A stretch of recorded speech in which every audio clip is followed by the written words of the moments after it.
Okay, Seemlytuber back at it again with another video. So I promised I was gonna be doing content on Bleach 1000 Year Blood War when it came back when it finally came out this October. So I'm gonna be doing my episode 1 and 2 review now.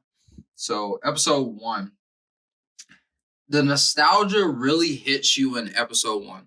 If you are an OG Bleach fan and you're watching Bleach from this episode, the nostalgia is really gonna all hit you in that first episode, and you're gonna be so lost up in the nostalgia that you're not even like thinking about the content of it.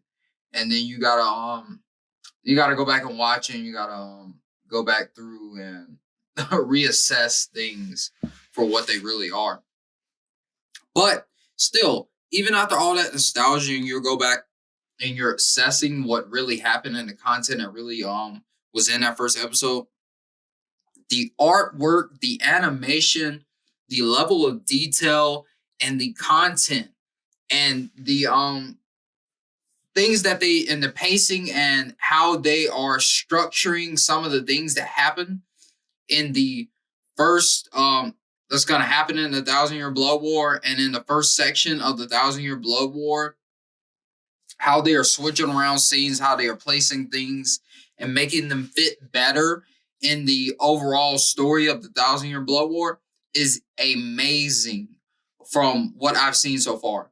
And the OG anime only scenes that they're adding in that you see in the second episode, that first scene that wasn't in the manga, where Yawatch has defeated Hallibel, and you see that he's like hovering with his Quincy powers.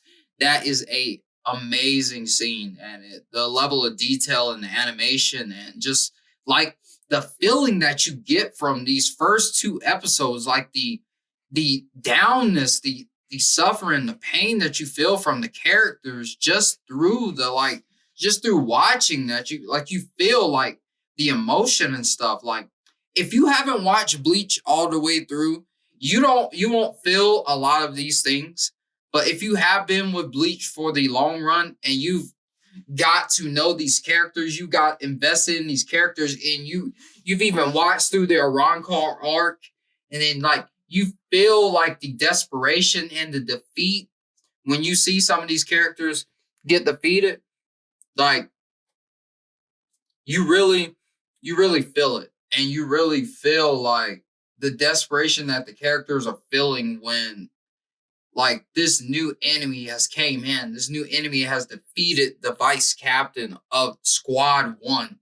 Like that character that's been around for decades with the commander of the 13 Court Guard squads. Like you feel like, and then like later on you're gonna learn a little bit more later on, and then you're gonna be like, wow, the desperation has really set in, like that things are really like coming into fruition, and like this enemy is greater than what you thought. And then you're seeing them trying to seal Ichigo's Bankai. You're seeing them apparently like that's what they're doing. They're trying to take out high level characters that have Bankais right from the start. They're waging war. And then you find out who the enemy is, the Quincy's.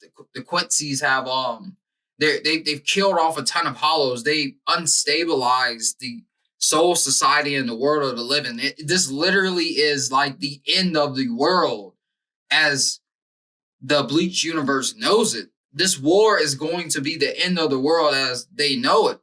And you're trying to figure out what the end goal of this character that we don't know his name, but like I said it already, it's your watch. Like, and that's not really gonna spoil much. But like if you want to go and look up who that character is or whatever, you can. But like, light spoiler warning or whatever.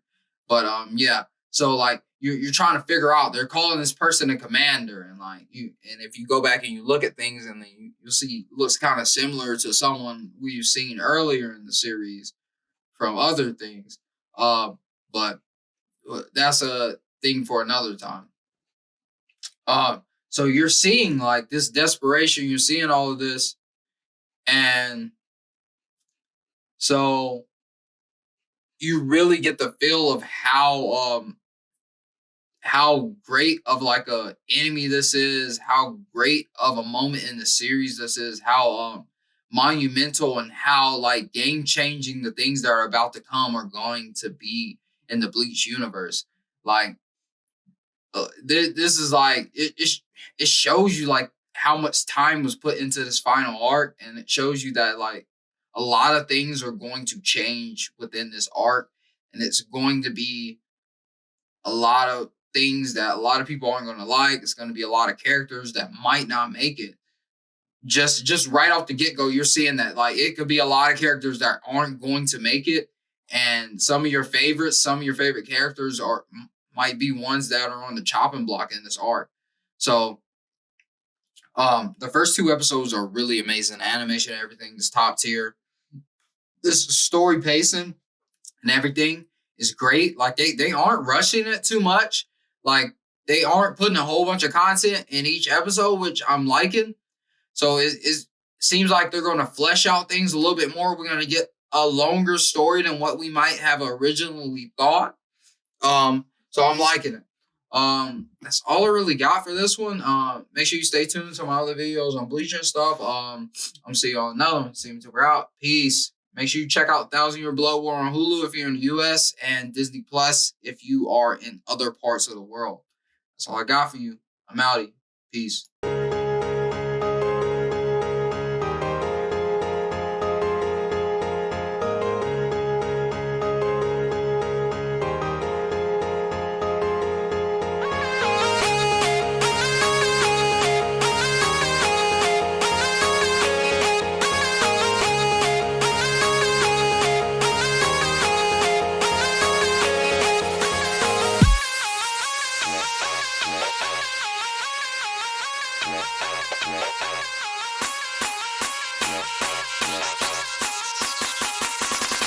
It's a 16 buff in the dark.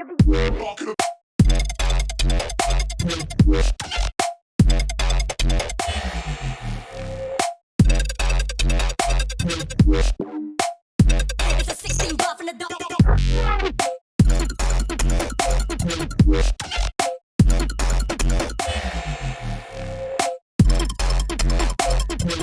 dark.